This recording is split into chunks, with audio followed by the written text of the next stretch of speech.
Hi, I'm Phil Burns from Skipton Baptist Church, and I'd like to take a few moments just to share some reflections, some thoughts about this Holy Week, looking towards Good Friday and towards Resurrection Day itself to Easter Sunday. I don't know if you've ever seen any of those movies or those situations where someone is trying to get into a club or a restaurant, or they're not getting particularly good service, and they come out with this absolutely classic line. They come out with, "Don't you know who I am?" Fully expecting that everybody will just drop everything, realize how important this person is, and change their entire attitude and change their behavior. Well, this Holy Week, as we look towards the betrayal and the desertion of Jesus, the one that he experienced, as we recall the various trials he went through, facing trumped up charges with false witnesses, as we see him mocked and beaten and abused by Roman soldiers, completely ignorant of who it is that they're beating, as we see Jesus alone, a man apart, as a crowd who perhaps once cheered for him are now jeering for his death, stands there alone as he walks that rough, shame-riven road, weakened by his beatings, to the place of execution, stumbling along the way, as he takes his place outstretched on that wooden beam with nails driven through his wrists and his feet, as he's hoisted high above the crowd to full exposure to everybody else, full humanity, full vulnerability on display. As arrogant onlookers mock him and taunt him and shout at him, if you're the Messiah, show up and show off. As they jeer at him and say, if you are who you say you are, come off the cross, show us what you've got.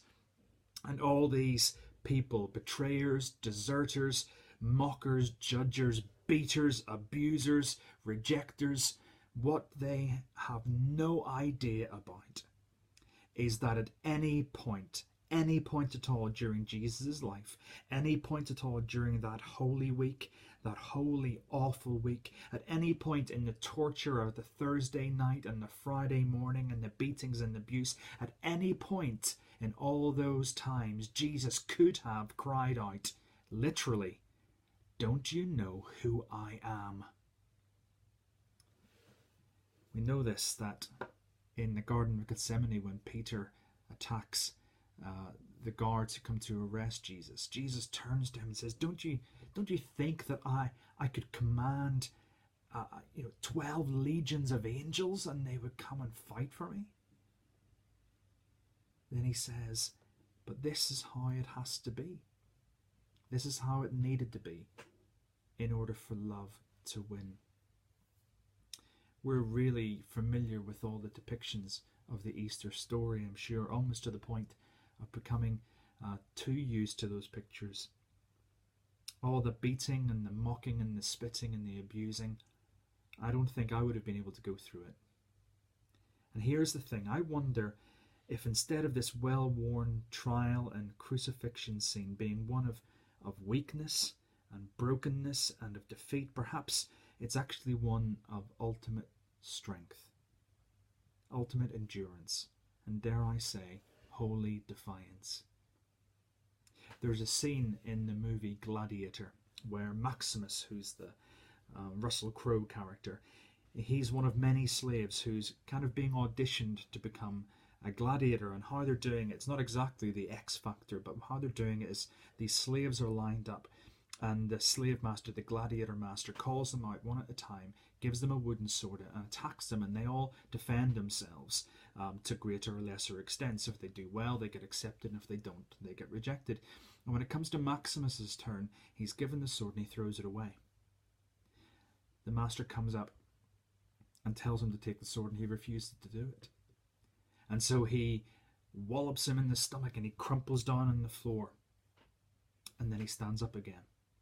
Enraged, the gladiator master comes over and thumps him again using the wooden sword in his stomach. And again Maximus crumbles to the floor, seemingly defeated.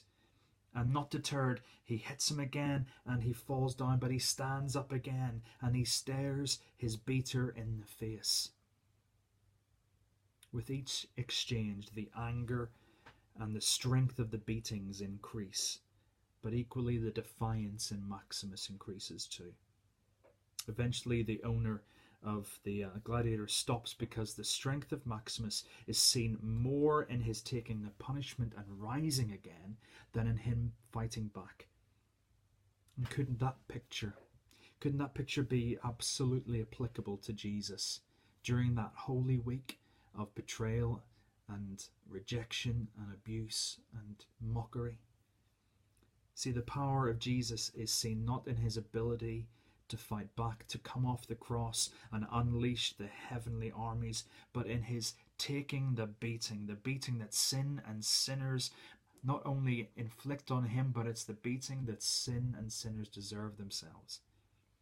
It results in him taking the punches, the kicks, the spits, the taunts, the crown of thorns, and the nails in the wrists and feet, taking the ultimate hit for us, death, being beaten down into the bowels of Hades itself, and then rising back up again. See, the cross is not a symbol of defeat, but I wonder whether it's more a symbol of holy defiance, a symbol of the absolute worst that sin and evil and ungodly rebellion that we so often are enslaved to could throw at Jesus. I would have been broken, defeated, and so would you. Thank God Jesus could take it all, take the best evil could throw at him, and then rise again. And so, as we go through Easter, as we go towards Resurrection Sunday, let's hear afresh those words. He is not here. Why? Because he's risen. Seriously.